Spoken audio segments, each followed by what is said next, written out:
Judge, this is Atton and Feely. Okay, thank you.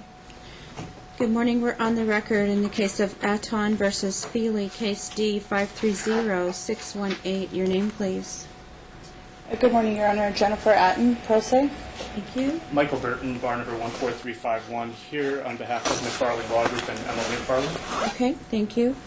This is the time set for plaintiff's motion for reconsideration or to set aside the order of February 7th, 2018 from a chambers hearing.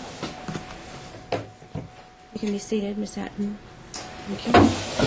Going through your papers, which I have read, the prior orders that required you to place in trust funds from the sale of the home are no longer valid orders. They were superseded. You understand that? I do understand that. Okay, all right. And your papers indicate that on March 20th, 2018, I entered findings of fact and conclusions of law without any notes or a hearing. I ruled on your motion, and your motion indicated that you wanted no oral argument. The opposition, also no oral argument. It was an in-chambers matter. So I determined the issue based upon the papers, and I entered the order of February 7th. In fact, the title indicates it was a chambers hearing.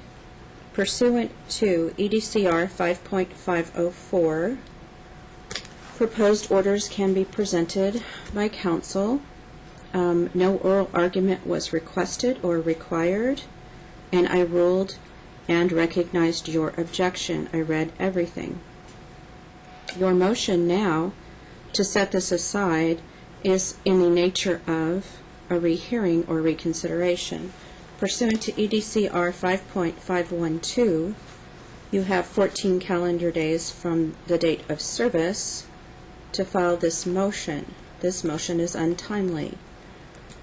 You cite to the rules of NRCP 60, 65, and 62. I believe they are not appropriate.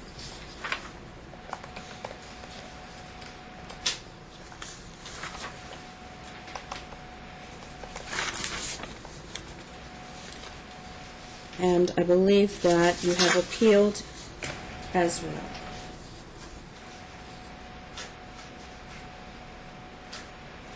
Therefore, finding no basis for your motion, it is denied. Your Honor, may I speak? You don't need to re-argue what you've already put in your papers because I've read it. Do you have something you want to add that is not in your papers? At this time, I just want to have that opportunity to be heard verbally as well. Okay, but you don't need to re-argue your motion. I have read that. Understood. I just don't understand, Your Honor, regarding the findings and facts and conclusions of law. Of February 7th? Yes, because there was no evidential hearing. I mean, there was a motion in a small hearing, but there was no trial. There wasn't evidence, in my opinion, to support those findings, and I believe the court has erred. Right. And you've appealed? Correct, yes. Right. I understand you take issue with my findings of fact.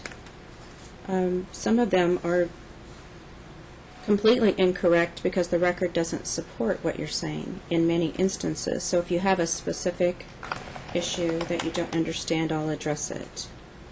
For example, Your Honor, one of the findings was that I refused to sell my property, the marital residence. That you did not sign? Yes, that's what I was accused of not selling the property. However, not signing documents. But I signed all the documents required to sell it.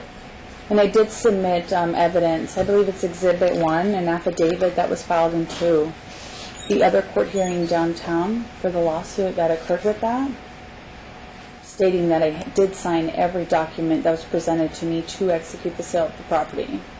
You understand that's not dispositive because that's a moot issue. I'm not exactly sure what that means. It's exactly. moot. You know what moot means, right? Moot. Kind of on standstill? No, moot means that it's not an issue in controversy any longer. Whether or not you did or didn't sign documents or participate with the sale of the home is a moot issue. Those orders were superseded, so you basically just have a judgment against you if you want to appeal that judgment. Yes, ma'am, but I did want to argue regarding that because I don't understand what basis, because my argument was that the court did not have jurisdiction to enter a judgment, and nor did I move the court to have jurisdiction. The binding arbitration that you entered into with the fee dispute committee was binding, and Ms. McFarling submitted that issue to me to reduce it to judgment. I considered your objection. I do have jurisdiction, and I believe that I gave you the opportunity to either have an evidentiary hearing here or to go to the fee dispute committee, and you chose the fee dispute committee, which is fine, does not matter to me. But when you come back from the fee dispute committee with the binding agreement, binding arbitration is just that. It's binding. And I entered an order consistent with the arbitration award after considering your objection. And I do have jurisdiction to do that. And Your Honor, I disagree with you because I have read Argentina, Leventhal versus Black Labano, and the new case, Harrison, and it clearly states that the court cannot adjudicate fee dispute between an attorney and a client, especially since the case was closed prior.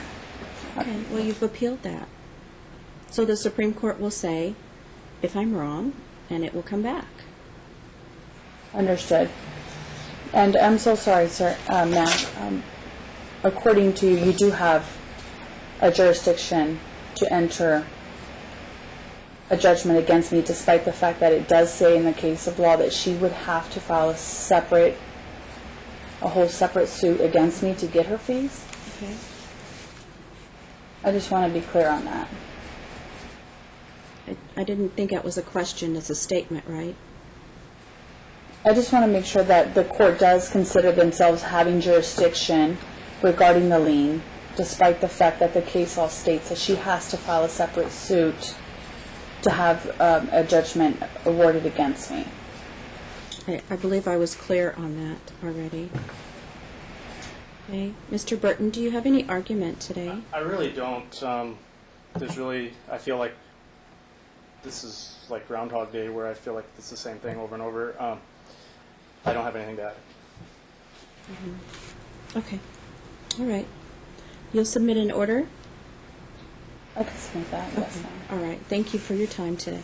Thank you.